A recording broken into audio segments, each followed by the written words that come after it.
Hey everybody, thanks for tuning in. What's happening today, you say?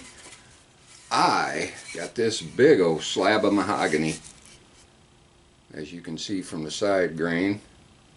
I'm going to square this up. I've had it for years. I'm going to square this up and it should make about a 10 by 10 or a 12 by 12 bowl. I'm going to attempt a square bowl. Stay tuned. Thanks for clicking on the video.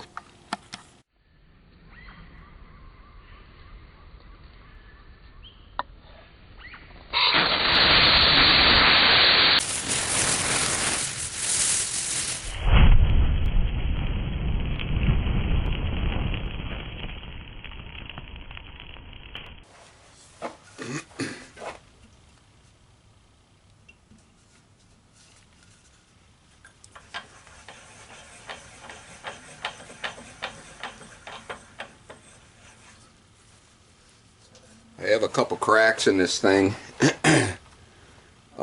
They come down this way, so I'll have to hollow out that side. This will be the bottom.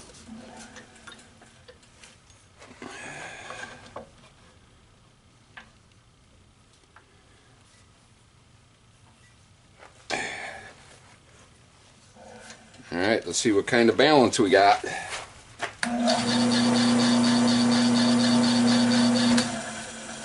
Pretty good to me.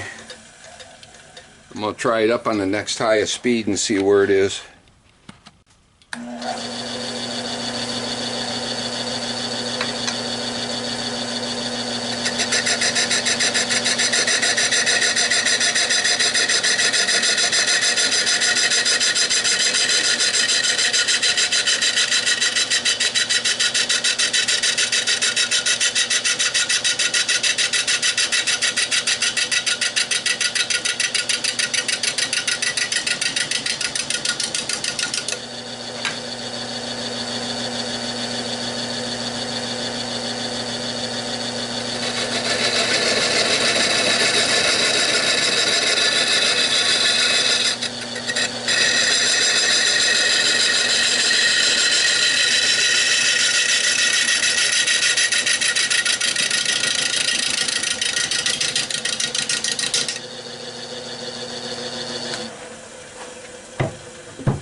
That cuts pretty nice.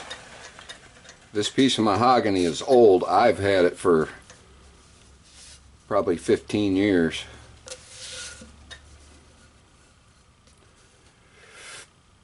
Alright, we're going to get this flattened out, and I'm going to do a mortise on this one. I got to go about 4 inches to get my jaws to expand into it. I'll turn you back on when I get it looking like something. Stay tuned.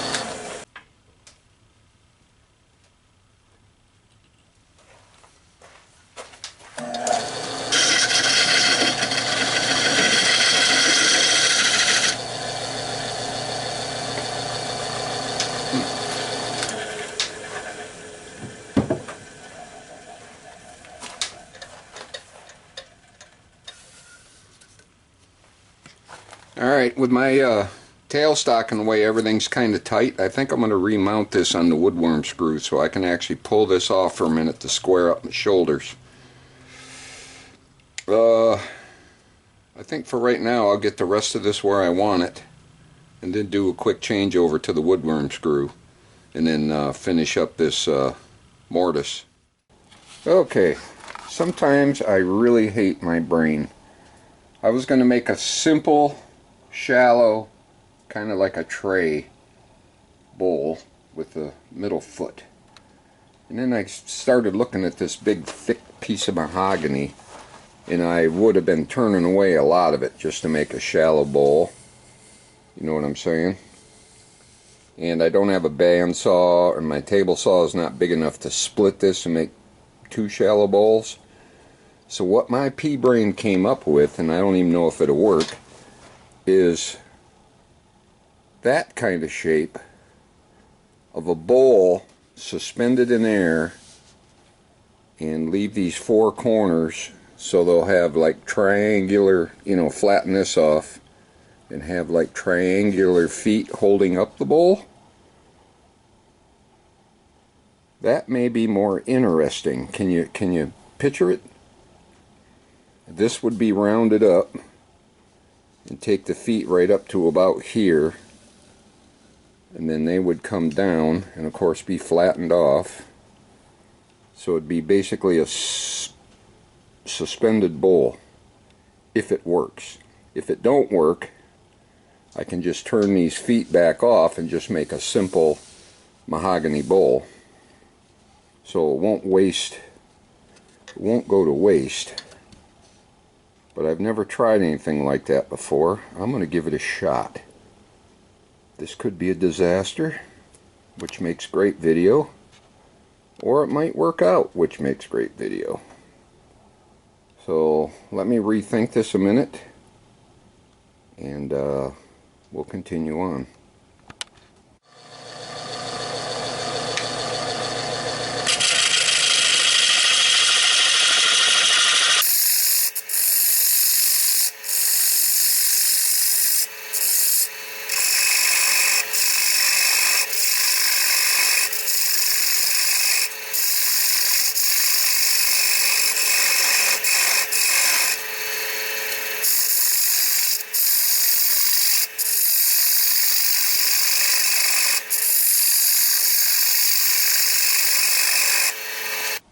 Alright, I got it started. Can you kind of see what I'm thinking?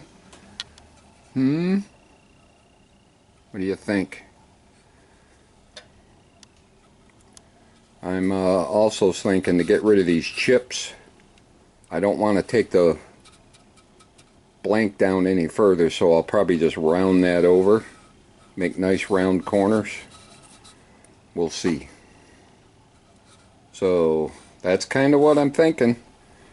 I'm going to continue on and see how it works. I got to raise the bottom up to this level, and then we'll go from there. Stay tuned. Could be awesome.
This is kind of tense and hair raising because when you're cutting in, if you accidentally catch a wing on here, it'll give you a big old catch. So you have to be careful. I need to bring this in steeper to get rid of this and make my roundness come up a little higher. I'll continue on.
Bringing it up. I got to come out a little more.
Okay, I think I got the basic shape that I want with the feet.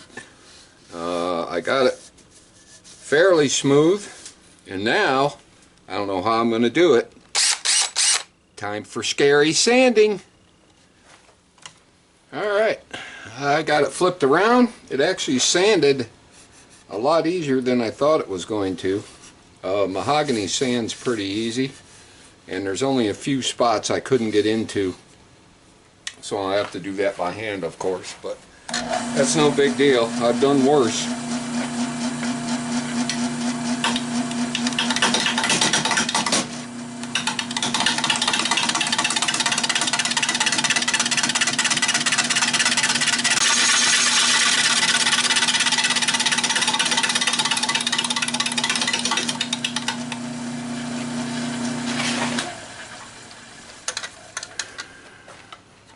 I got to be real careful not to chip out that end grain.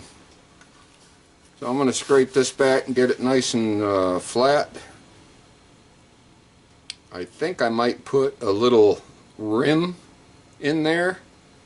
Cut these outside corners down a little bit, and we'll go from there.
That's interesting.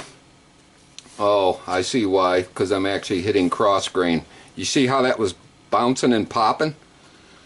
It's because of the cross grain in the mahogany.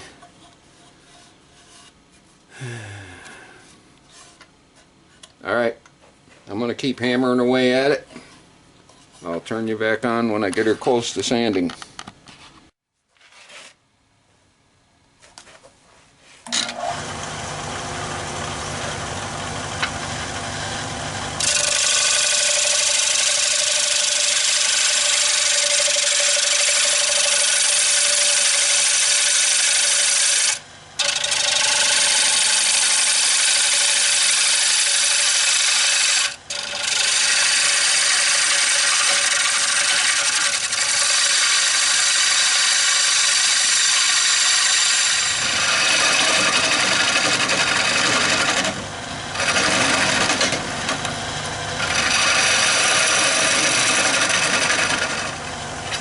Alright, time to start keeping an eye on my depth. This isn't a very deep bowl, I gotta be careful. Sorry folks, I didn't turn you on too much because I was so worried about whacking my knuckles on these wings that I didn't even think about the camera. But I got it hollowed out pretty good. I got it all scraped. I turned you on time, just on time for sanding. So I'm going to sand this up. It shouldn't be too bad. I went ahead and rounded these over slightly. Let me see, I got this kind of drooping. I got a decent bead on there. I do have one repair I have to make right here. There was a little crack I didn't see and a piece went flying. So I'm going to have to put some fill on it and all that. So I'm going to start sanding this up and getting it ready for finish and repair. If I need to repair it, we'll see. And then I'll turn you back on.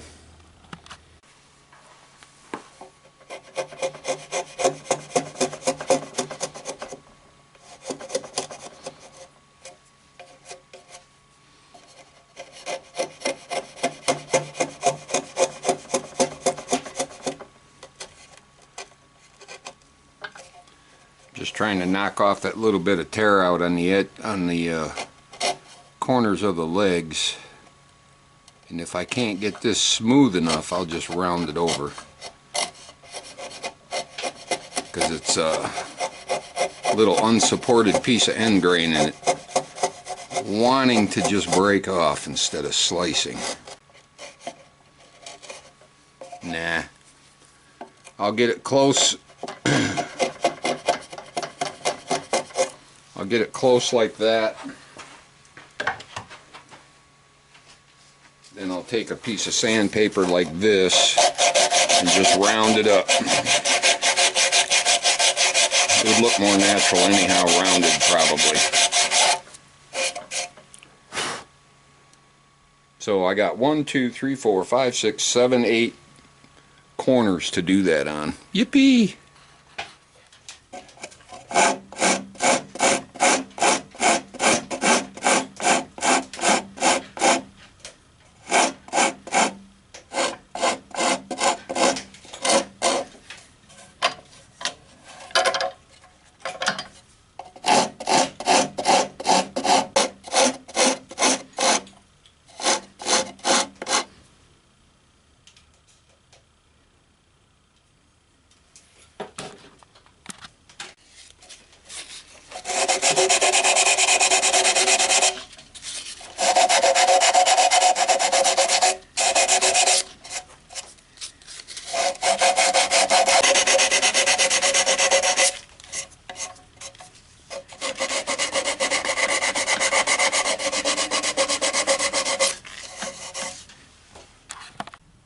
Alright folks, this mahogany took a lot of sanding. It's technically a hardwood, but it's actually scratches like a softwood. So I took it up to 400. It's pretty much, the grain is raised a little bit because I washed it out with alcohol. So this is going to work as a sanding sealer here. If you hear any clatter in the background, it's Susie's fault. She's over there working on a project. Everybody say hi, Susie. See if it was worth it.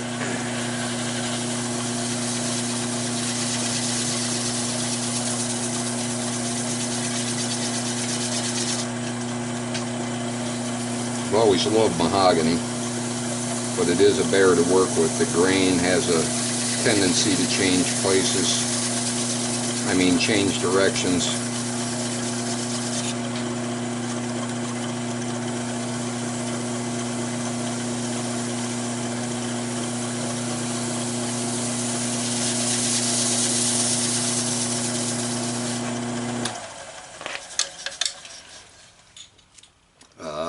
Looks pretty spectacular.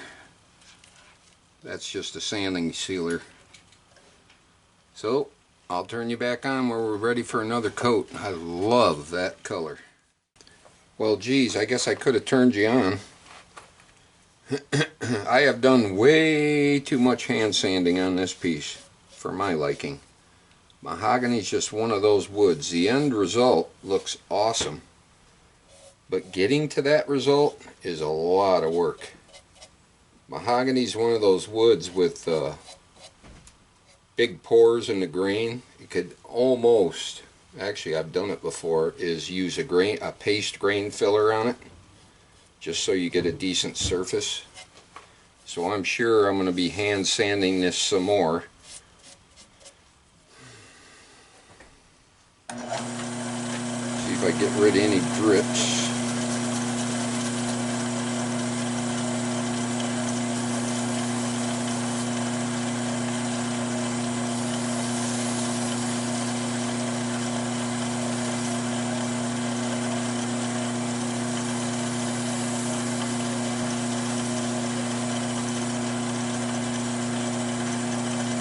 I have a real fine bristle artist brush I'm putting the finish on with. Try to avoid as much sanding as possible.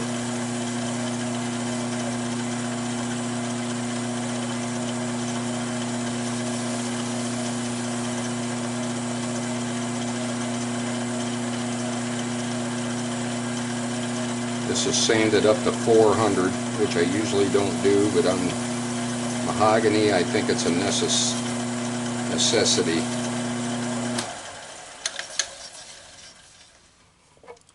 Looks pretty darn nice though. A lot of handwork on this one. This might be a one of a kind. A lot of handwork. Alright, I'll turn you back on when I get it flipped around and get ready to take the tenon off. I still have the whole bottom to finish sand yet. So stay tuned, I hope.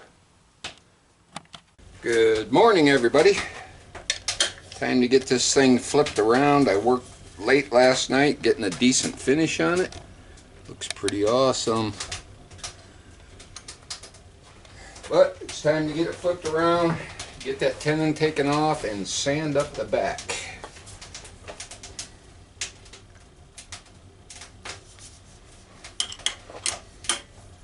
I'll tell you what, this is I got a lot of work went into this piece. Holy.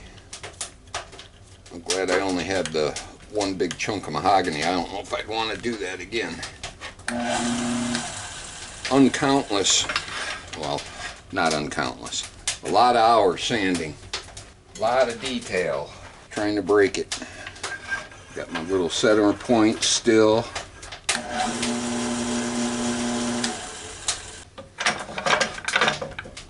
Alright, we're ready to take the tenon off and sand it up, but first I have to go adjust my wood stove.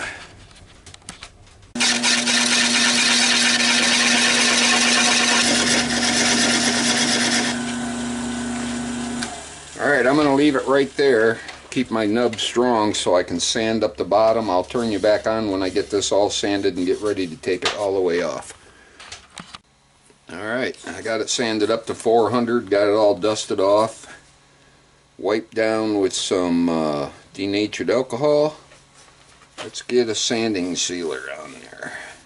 Mahogany sure is beautiful. I left the back of the legs rough in case you can see it, because I'm not spending another 3 hours hand sanding all through the grits inside of there. I can't get at it with my drill or anything without risking breaking off a leg, which sometimes, you know, it's just not worth the risk. And if you have a genuine, say, antique dresser, you open up the drawers and you open up the places that people don't normally see, and it won't be sanded. That's one of the ways you can tell a real antique from a fake, just in case you're wondering. I don't know how quick this is going to dry. It's kind of chilly in here, so I'll get this sanding sealer, resand. I'll probably sand it up to 600, and then I'll show you the results. Maybe this afternoon, maybe in 3 days. I'm not sure how quick this stuff is going to dry. Usually the shellac dries pretty quick in just about any temperature. I'll have to touch up that, because one thing about shellac, when you put a new coat on it, melts into the coat below it. So if you touch it, get a smudge. Okay, I'm going to finish this up and I'll turn you back on with a finished product. I hope, unless something goes drastically wrong.